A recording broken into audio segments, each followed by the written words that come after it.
Dan kita telah kita telah tanda tangan perjanjian bahawa BN bersama Kerajaan Persekutuan ini sehingga akhir penggal. Dan kita tidak bercadang untuk melanggar perjanjian itu.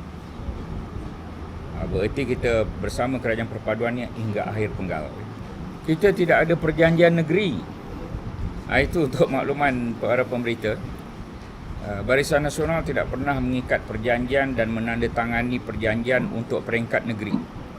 Kita tidak ada janji di Johor, tidak ada tanda tangan, itu sebab Johor kita pergi Solo. Kita tidak ada janji bersama Kerajaan Perpaduan di Negeri Sembilan, itu sebab kita bersama PN. Dan kita tidak ada perjanjian kerajaan negeri di Melaka, itu sebab kemungkinan besar di Melaka kita juga bergerak sebagaimana kita bergerak di Negeri Sembilan. Hasil daripada kejayaan di Negeri Sembilan mungkin akan digunakan formulanya untuk PRN Negeri Melaka. Saya hanya membuat sokongan terhadap pandangan beliau itu.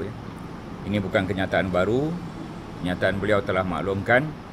Maka saya selaku Ketua Sekretariat War Room yang melakukan banyak perkara di belakang Johor dan juga Negeri Sembilan, percaya bahawa di Melaka kemungkinan besarlah bagaimana yang dinyatakan oleh Presiden.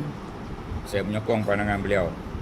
Apabila telah berjaya di Negeri Sembilan, maka formula BNPN ini digunakan, kerjasama BNPN ini kemungkinan besar digunakan di Melaka.